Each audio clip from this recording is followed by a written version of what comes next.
Meus caros amigos, meus queridos irmãos, em Cristo Jesus, senhoras, senhores, gente de bem, hoje é dia 20 de fevereiro de 2022. Jesus, há 2000 anos atrás, orou por nós, dizendo assim: não rogo somente por estes, mas também por aqueles que pela tua palavra hão de crer em mim. Esta semana foi uma semana realmente muito dificultosa para todo brasileiro. Estamos vivendo aí uma confusão na esfera política, econômica e, por que não dizer, também religiosa. Muitos falsos mestres têm se levantado e agora traduzindo a Bíblia para o que interessa a eles viverem e não o que interessa a Deus de suas vidas. Vivenciamos fatos que apontam nitidamente que Jesus está voltando. A igreja, ela está vivenciando hoje os dias mais preciosos, eu creio, de minha geração. Quem conhece a história da igreja vai se lembrar que lá no passado, quando Jesus estava aqui, ele disse: olha, esta é a minha igreja e as portas do inferno não a poderão conter. E durante todos esses 2000 anos, Jesus, com apenas 11 homens, porque um deles suicidou-se,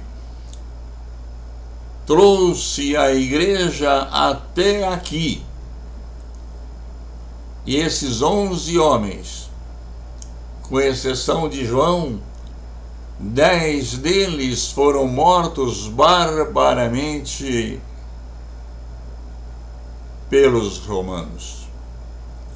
Depois disso, a igreja sofreu vários ataques e sempre com o intuito de acabarem com ela. Mas quanto mais a perseguem, mais ela cresce. E se hoje nós representamos um percentual expressivo de cristãos na sociedade mundial, nós devemos isto à perseguição. E eu creio que a igreja, a partir de uns tempos para cá, ela caiu naquilo que nós chamamos de acomodação histórica. Então tudo está muito bem, eu estou muito bem com meu Deus, basta eu ir na igreja no domingo pela manhã, ou ir no domingo à noite no culto, e durante a semana eu posso fazer o que bem entender, eu posso ler a Bíblia ou não, eu posso orar ou não, mas não é assim que funciona. A igreja tem que ter o prazer, a satisfação, a alegria de diariamente encontrar-se com seu noivo Jesus e com ele conversar, trocar ideias, colocar diante dele as suas dificuldades, para que ele possa te ajudar. E como a igreja não está fazendo isto, Deus está agora chamando a atenção da igreja. Eu estou prestes a voltar, a buscar a minha noiva. E eu quero saber quem realmente é a minha noiva. E a minha noiva serão aqueles que resistirem às perseguições que estão se instalando no mundo inteiro. A igreja está sendo perseguida e temos visto situações tão drásticas e doídas na Síria, no Oriente Médio, em todos os países daquela região que não toleram os cristãos e chegam a degolá-los e até mesmo a colocar os seus filhos muçulmanos a fazerem para que possam desde criança sentirem que o cristão é um seu inimigo. Mas enquanto estava isso lá longe, lá no Oriente, veja vocês, aqui no Brasil nós estávamos tranquilos. Parece-me que nada estava acontecendo de errado. Mas essa semana, Deus deu uma chacoalhada na igreja. Eu pude ver a notícia que se passou essa semana lá em Bolívia, o nosso vizinho aqui, divisa com o nosso país, que lá no tempo do Evo Morales, ele fez um decreto no qual ele proibia a igreja de fazer culto ao ar livre. E aí a igreja saiu nas ruas e orou e pediu e suplicou, e Deus os atendeu. E com uma Bíblia na mão, eles entraram no palácio presidencial e puseram aquela Bíblia no primeiro andar. E quando Evo Morales foi deixar o prédio, ele deixou sobre a Bíblia o seu pedido de demissão. Mas isso parece-me que não teve nenhum efeito. A igreja se esqueceu tão depressa disto. E agora, esta semana, eu pude ver os nossos irmãos da Bolívia na rua, pastores ajoelhados, chorando e pedindo para Deus para que levante alguém que se oponha ao artigo 88 do Código Penal, que foi aprovado na Bolívia essa semana, no qual ele diz que daqui a 1 ano e meio, quem for pego na rua pregando o Evangelho, ele vai preso e há uma pena para ele. Quando ouvi aquilo, eu me abalei. E eu fiquei triste. Triste por aqueles irmãos sinceros, honestos que lá estão. Mas, de outro lado, existe aquela outra parte da igreja que não quer saber de nada e está pouco se lixando, como se Jesus nunca mais voltasse a buscá-los. E Jesus continua dizendo, e ele disse isso no último capítulo da Bíblia, lá em Apocalipse 22, ele fala com tanta precisão: eis que presto venho, eis que rapidamente eu venho. E por estar sendo muito perto à sua volta, ele está mexendo na coluna dorsal da igreja, que é proibindo-a de falar sobre Jesus, para que ela se acorde. No Brasil, a esquerda escancaradamente durante toda essa semana, e isso já vem durante alguns meses, vem anunciando de que, se vencer as eleições desse ano, vai pôr a igreja, eu ponho entre aspas, igreja em seu devido lugar, que é o mesmo que dizer que os cristãos não poderão pregar a Bíblia, e se porventura forem permitidos se reunirem, eles terão que pregar aquilo que o partido ditar, tal qual acontece lá na China.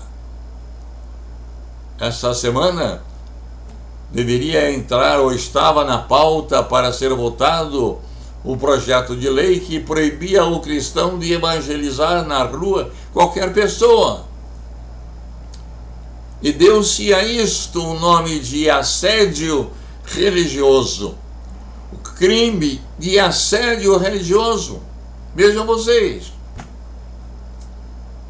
Eu não pude ainda me deter para verificar se foi votado ou não. E se foi votado, como foi votado. Mas não é só isto. Nós vemos aqui no nosso país, agora veja só, isso é apenas um espelho do que está acontecendo no mundo. Os poderes da República estão sendo abalados. Defender o que é certo, defender o que é justo no Brasil, está me parecendo que constitui um crime. Procurar a justiça é um crime. Eu me lembro de um grande advogado uruguaio que escreveu um livro intitulado Os 10 Mandamentos do Advogado. Chama-se ele Jean Couture. E ele escreve que o advogado, se um dia ele defrontar-se e sentir que o direito e a justiça se opõem, se manifestem contrário, é dever do advogado defender a justiça e não a lei. Se a lei não for justa, o advogado não deve defendê-la, mas deve propugnar e lutar para que a justiça seja feita. E esta semana eu tive uma experiência muito desastrosa em nosso escritório, porque em uma sustentação oral no Tribunal de Justiça do Estado de São Paulo, uma advogada de nosso escritório, ela, na sua manifestação, na sua sustentação oral, ela leu simplesmente o que um desembargador do Rio Grande do Sul, que afirma que a justiça brasileira não está preparada para tratar de questões relacionadas à pedofilia e incesto intrafamiliar. Ou seja, não estão preparados para lidar com causas que defendem as crianças. E aí, o que aconteceu?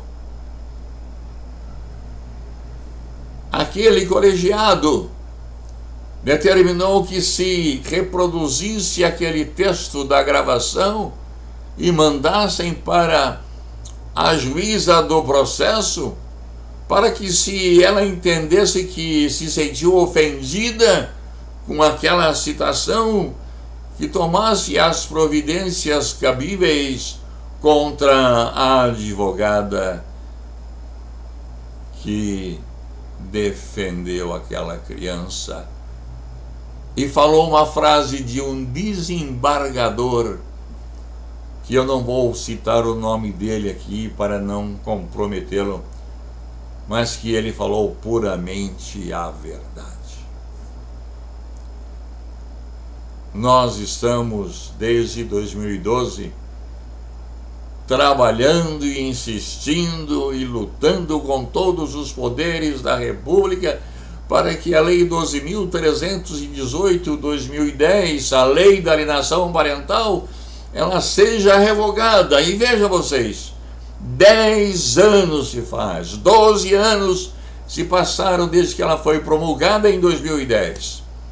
2 legislaturas já se passou esse projeto de lei, 2016 a 2018 e 2019, e agora terminando 2022, e acreditem os senhores, não foi ainda votado pelo Congresso Nacional.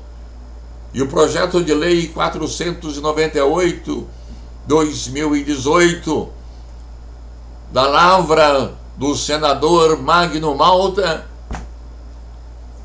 está na Comissão de Constituição e Justiça há mais de um ano, esperando a nomeação de uma relatora.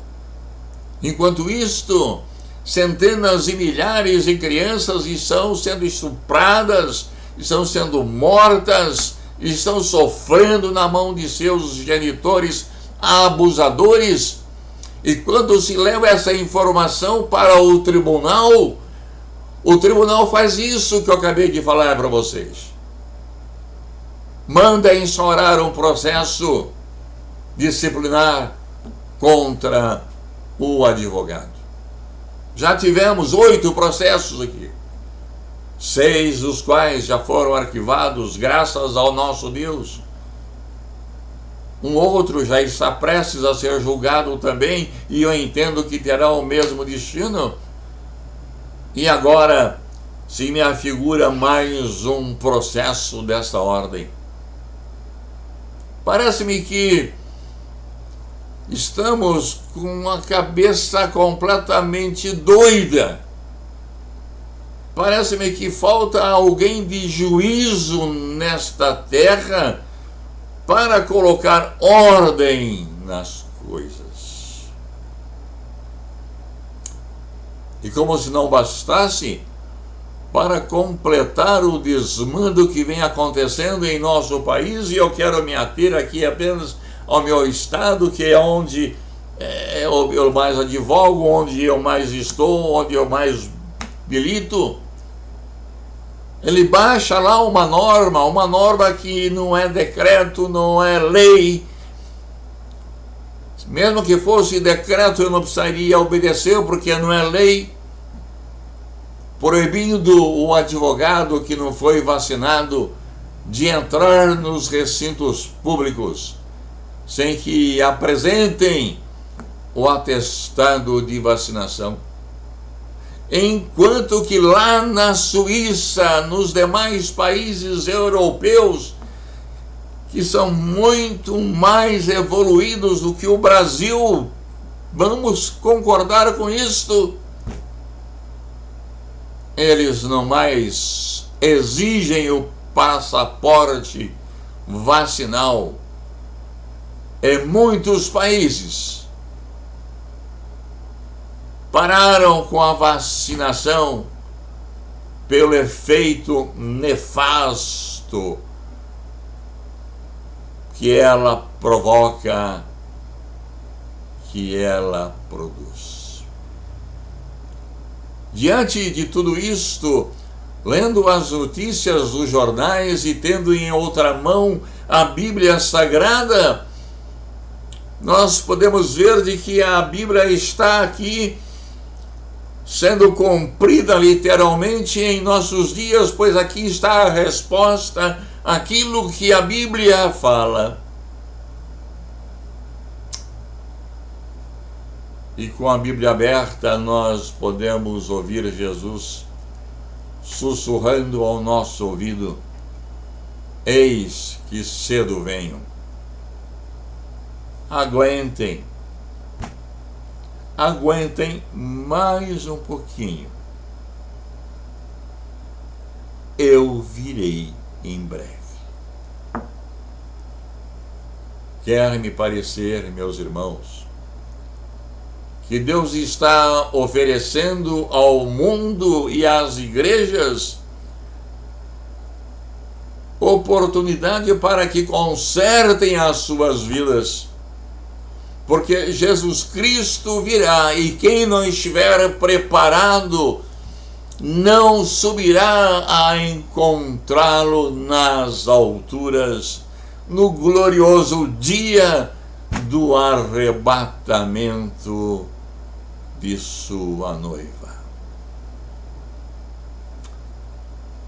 Eu quero deixar com vocês as mesmas palavras de Jesus e que eu já fiz constar na meditação de domingo passado, mas que seria muito bom que vocês voltassem a pensar no que Jesus disse.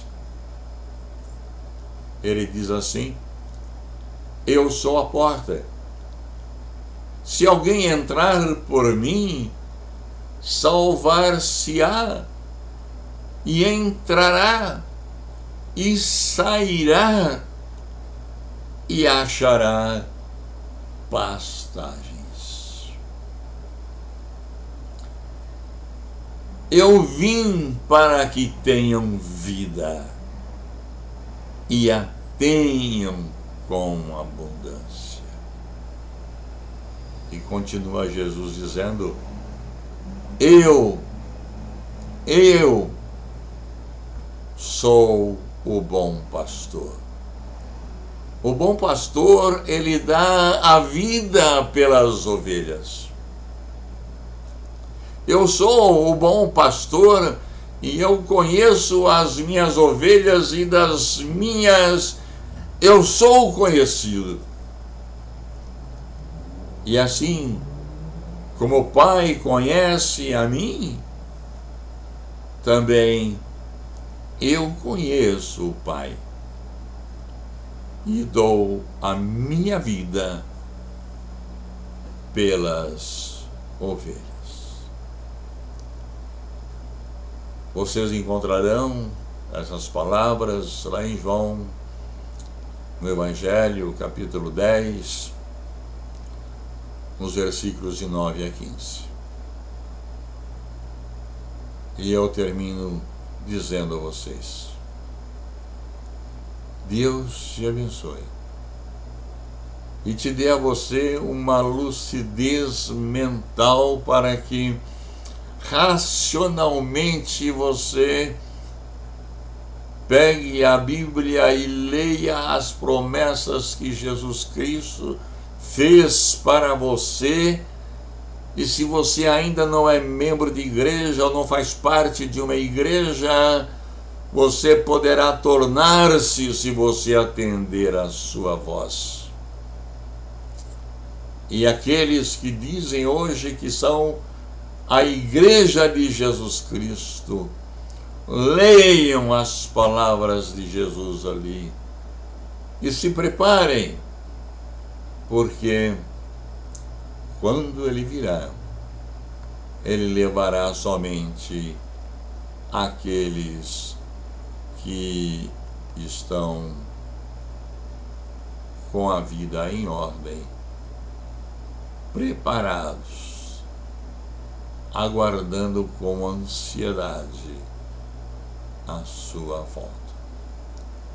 Deus abençoe vocês e até uma próxima vez, querendo o nosso Deus.